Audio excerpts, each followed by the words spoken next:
Hello friends, welcome to நித்யஸ்ரீஸ் world. எங்கள் சேனலை ஃபஸ்ட் டைம் பார்க்குறீங்கன்னா சப்ஸ்கிரைப் பட்டன் டேப் பண்ணி சப்ஸ்கிரைப் பண்ணிக்கோங்க. பக்கத்துலேயே ஒரு பெல்லும் இருக்கும், அதையும் கிளிக் பண்ணிக்கோங்க. அப்போ தான் நாங்கள் போடுற வீடியோஸோட நோட்டிஃபிகேஷன் உங்களுக்கு வரும். இந்த வீடியோவில் நம்ம ஸ்டஃப்டு பிரிஞ்சால் கறி எப்படி செய்கிறதுன்னு பார்க்க போகிறோம். இந்த ஸ்டஃப்டு பிரிஞ்சால் கறி செய்கிறதுக்கு நீங்கள் கத்திரிக்காவை நல்லா வாஷ் பண்ணிவிட்டு இந்த மாதிரி ஸ்லிட் பண்ணிக்கோங்க. இந்த மாதிரி பின்னாடி ஸ்லிட் பண்ணிவிட்டு நீங்கள் தண்ணிக்குள்ளேயே போட்டுருங்க. இந்த ஸ்டஃப்டு பிரிஞ்சால் கறி உள்ளே ஸ்டஃப் பண்ணுறதுக்கு நம்ம ஒரு பேஸ்ட் ரெடி பண்ணணும். அதுக்கு ஒரு மிக்சர் ஜாரில் ஒரு பச்சை மிளகாய், 2 தக்காளி, ஒரு பெரிய வெங்காயம் இதெல்லாம் போட்டு நான் பேஸ்ட்டாக அரைக்க போகிறேன். இந்த மாதிரி ஒரு பேஸ்ட்டாக ரெடி பண்ணி எடுத்துக்கோங்க. இப்போ ஒரு கடாய் ஹீட் பண்ணி அதில் கொஞ்சம் எண்ணெய் ஊற்றிக்கோங்க. நம்ம அரைச்சி வச்சுருக்கோம்ல அந்த வெங்காயம், தக்காளி, மிளகாலாம் போட்டு அரைச்சி வச்சுருக்க பேஸ்ட்டை இப்போ நீங்கள் இதில் ஆட் பண்ணிடலாம். நீங்கள் வேணும்னா இதில் இஞ்சி பூண்டு விழுது கூட இதில் ஆட் பண்ணிக்கலாம். அந்த தக்காளி வெங்காயத்தோடு நல்லா பச்சை வாசனை போகணும், அந்த அளவுக்கு நல்லா வதக்கிக்கோங்க. கலரே சேஞ்ச் ஆயிரும். நம்ம பேஸ்ட் போட்டப்போ ஒரு கலரில் இருக்கும், நல்லா வதக்குனதுக்கப்புறம் இன்னொரு டார்க் கலரில் சேஞ்ச் ஆயிரும். இப்போ இதுக்கு தேவையான சால்ட் ஆட் பண்ணுறேன்.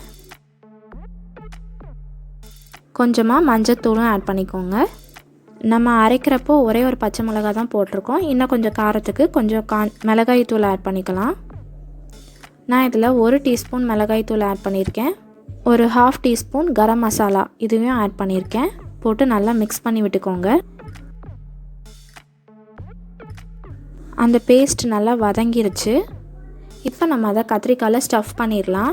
நம்ம ஸ்லிட் பண்ணி வச்சுருக்கோம்ல அந்த கத்திரிக்காயில் ஒரு ஸ்பூனை வச்சு இந்த பேஸ்ட்டை எடுத்து நம்ம கத்திரிக்காய்க்குள்ளே ஸ்டஃப் பண்ணிடலாம்.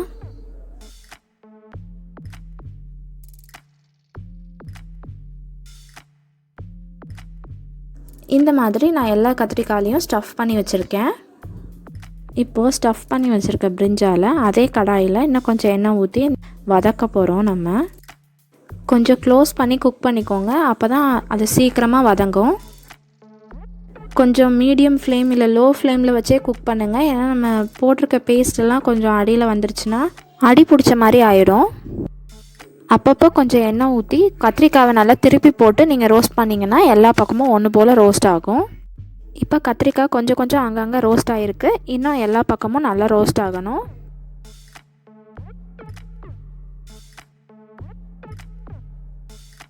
இப்போ கத்திரிக்காய் நல்லா குக் ஆயிடுச்சு, அதோட தோல்லாம் நல்லா சுருங்கிருச்சு. இப்போ நம்ம ஸ்டஃப்டு பிரிஞ்சால் கறி ரெடி ஆயிடுச்சு. கத்திரிக்காய் இன்னும் கொஞ்சம் கிறிஸ்பி ஆகணும்னு நினச்சிங்கன்னா பொரிக்கடலையை ஒரு மிக்சர் ஜாரில் போட்டு நல்லா ஃபைன் பவுடராக பண்ணிவிட்டு அதுக்கப்புறம் நீங்கள் கத்திரிக்காய் மேலே தூவி இன்னும் கொஞ்சம் நேரம் ரோஸ்ட் பண்ணிங்கன்னா இன்னும் கொஞ்சம் கிறிஸ்பினஸ் கிடைக்கும் உங்களுக்கு.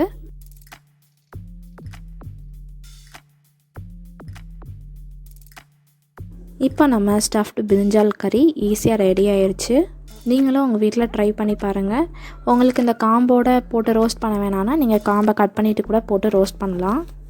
இந்த வீடியோ உங்களுக்கு பிடிச்சிருந்தால் லைக் பண்ணுங்கள், ஷேர் பண்ணுங்கள், கமெண்ட் பண்ணுங்கள். மறக்காமல் எங்கள் சேனலை சப்ஸ்கிரைப் பண்ணிவிடுங்க. தேங்க்ஸ் ஃபார் வாட்சிங்.